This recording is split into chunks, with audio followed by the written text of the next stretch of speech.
Então vamos lá, gráficos, vamos ir para os gráficos agora, gráfico do Bitcoin, a moedinha da praia, deixa eu pegar aqui, que eu estava na esperança de que por conta dos dias anteriores o S&P 500 ia conseguir se segurar temporariamente. Nós estamos entrando dentro de um movimento de cunha descendente de alta que está bem enfraquecida. Então, recentemente, nós tivemos duas sombras vendedoras bem fortes, tentando provocar mais queda, com baixa volatilidade e baixo volume, abaixo da média 8 semanal, que é essa linha azul aqui, tá, pessoal? Então, continuamos acumulando ativo, o Bitcoin em tendência de baixa. Toda vez que a gente compra, a tendência do movimento dessa tendência é de ver desvalorização. Isso aconteceu até no próprio Pilasfolio aí, que é o meu portfólio de cripto, que eu vou deixar aberto aqui para o canal, para as lives ao vivo aqui. Então, nós tivemos uma queda aí, um pequeno prejuízo de $30 aí por enquanto, mas agora no momento de outubro, né, com a entrada de outubro, eu vou seguir o fator de comprar ativos que eu acredito que são valiosos para o futuro, a preços descontados, comprando aos poucos, né, fazendo dollar cost average, que para mim é a melhor estratégia de longo prazo que existe para qualquer tipo de investidor, é onde a gente realmente faz dinheiro no momento de pegar a gente compra numa fase de contração econômica e vende numa fase final de expansão econômica, né? Às vezes traz um enriquecimento do seu capital em 10 anos extremamente violento, assim, né? Você muda de patamar, é extremo mesmo, tá?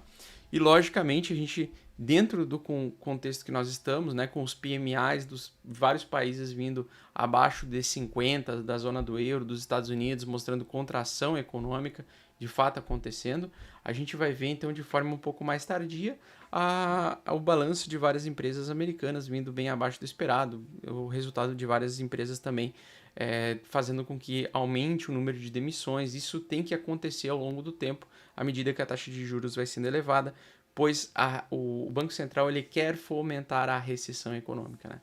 Então, muito provável, pessoal, que a gente venha a derreter.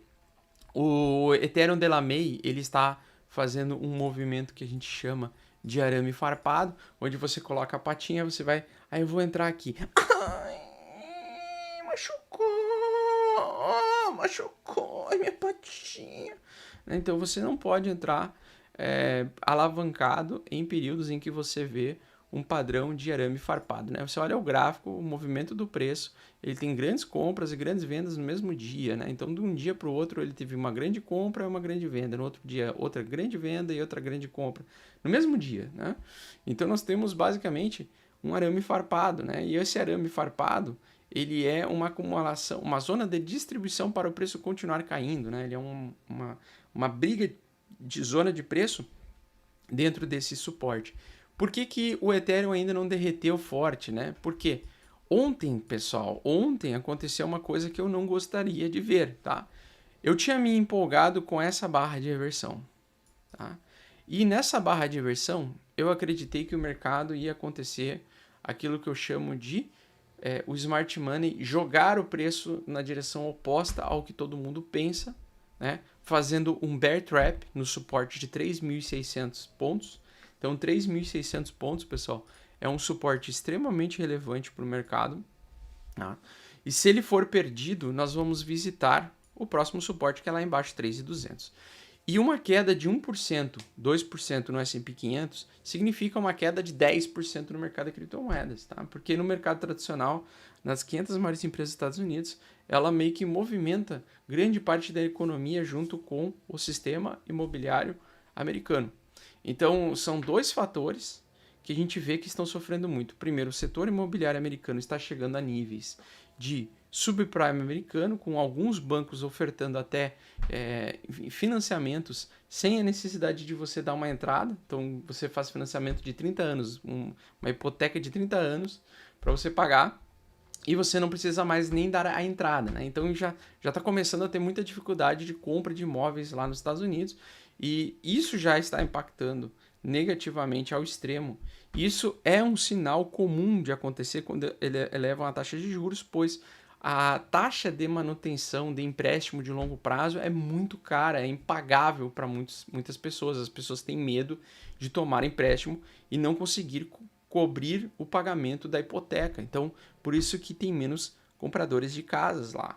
E aí vocês vão ver uma queda, um arrefecimento também no sistema imobiliário americano, tá? Ao mesmo tempo, então, a gente vê o seguinte, pessoal, se a gente perder esse suporte, eu espero realmente, cara, que segunda-feira a gente consiga fazer uma barra de reversão aqui e estruture um movimento mais lateral, tá? Mas o que isso se chama bear trap, tá? Eu acreditei nesse primeiro, às vezes não acontece na primeira, mas às vezes acontece na segunda tentativa, tá?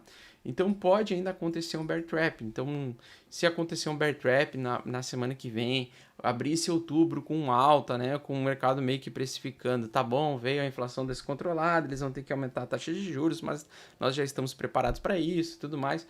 A gente poderia ver o smart money agir e entrar uma força compradora para pegar os alavancados de baixa, né? Porque nós temos muito alavancados de baixa em vários mercados, como o da CBOE, lá de Chicago, que podem ser liquidados. Então isso pode provocar um movimento de bear trap, né?